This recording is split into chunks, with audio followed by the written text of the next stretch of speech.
Why we remain connected.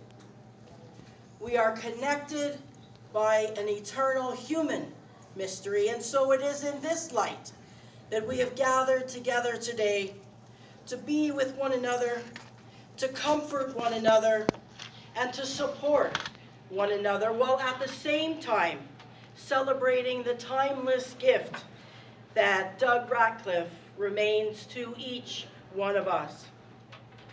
In our being together today and in the days to come, let us ground ourselves in the spirit of celebration, celebrating the gifts and the challenges, for in the end, we all find that for which we have wept has also been our delight. Let us carry each other and remind each other often, and in that way, those we love can never really be absent from us.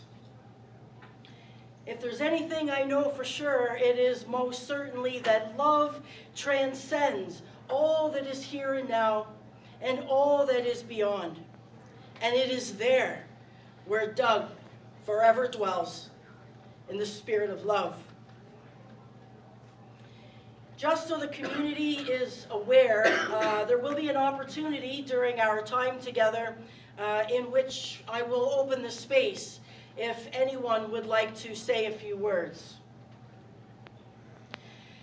And so, as we move into a time of eulogy, I would like to share with you now the words of tribute written by Kim on behalf of Doug's daughters.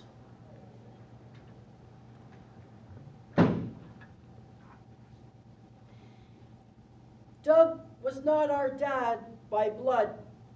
He became our dad by choice. He chose us to be his children, and he our dad. And he took that role very seriously. He helped guide us through our youth and sometimes our testy teenage years and into adulthood.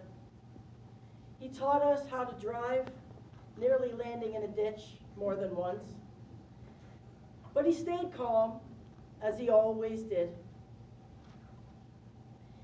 He sat through boring music recitals, once even falling asleep and needing a nudge from Mom when he started to snore. He drove to remote places at all hours to pick us up from friends' places.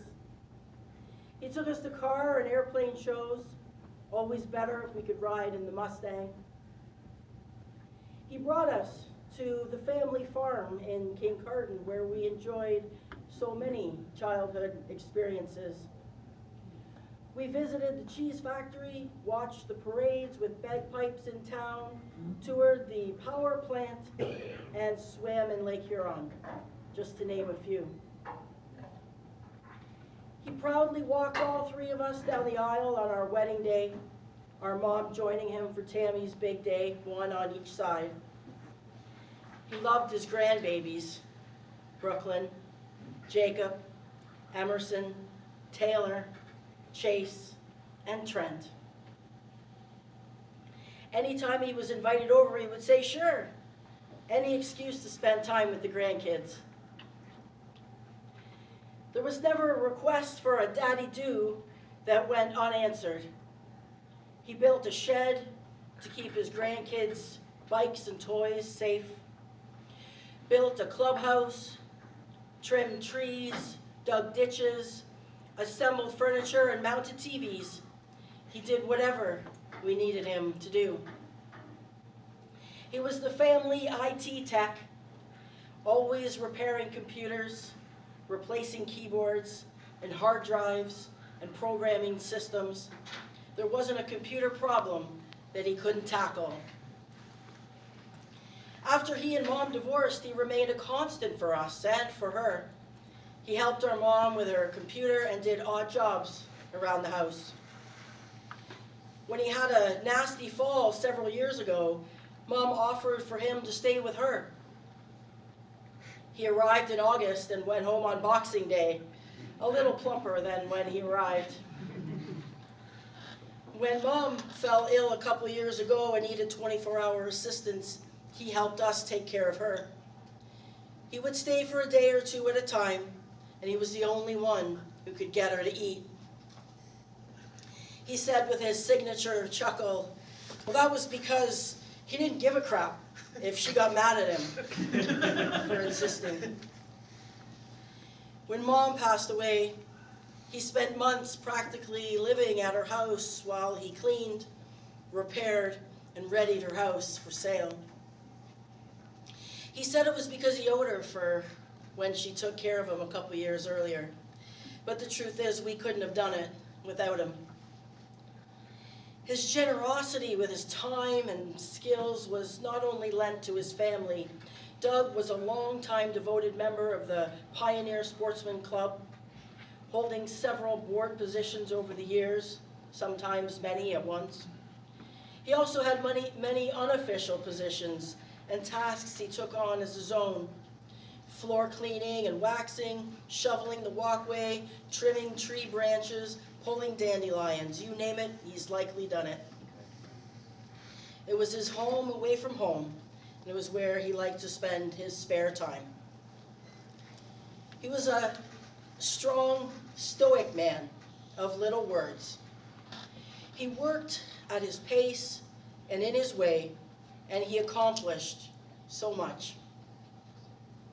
Any man can become a father, but it takes someone special to be a dad, and he was an amazing dad. We are blessed that he chose us, and we will miss him more than words can say. Thank you, Kim, for that incredibly beautiful tribute. And so at this time, I would like to pause and open the space and invite anyone who might like to say a few words to do so.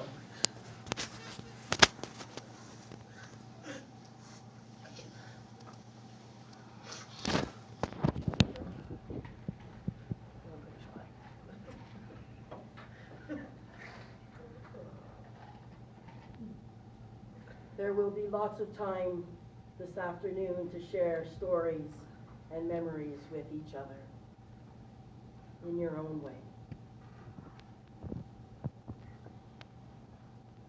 In the words of Apostle Paul, "For I am convinced that neither death, nor life, nor angels, nor rulers, nor things present, nor things to come, nor height, nor depth, nor anything else in all creation will be able to separate us from the love of God." It is love that binds us together. It is love that breaks us open, and it is love that heals us up. We can be assured by the virtue of the law of love that we can never be forgotten, and we can never truly be absent from those who live within us. Let this be a time of healing and hope.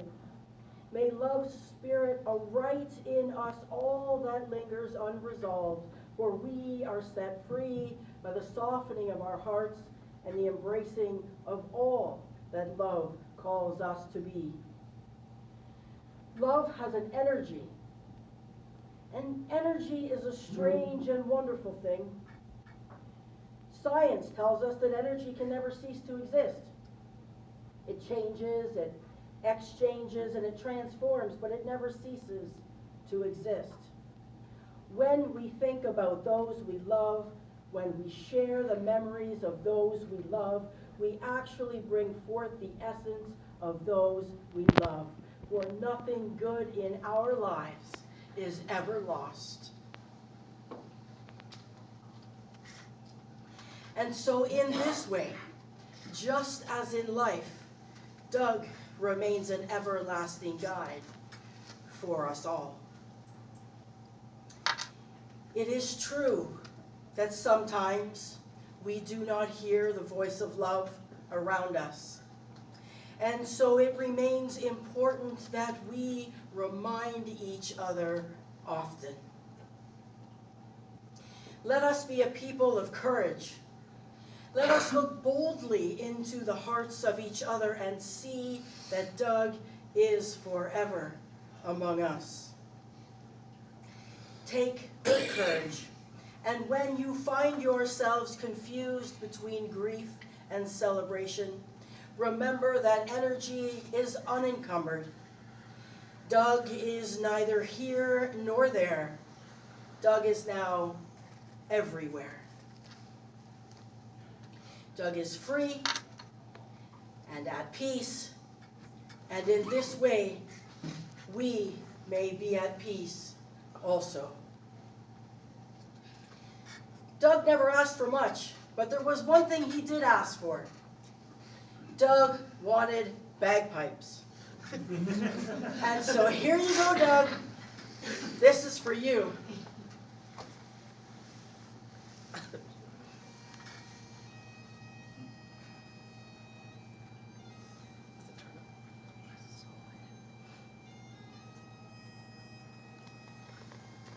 Can you turn it up?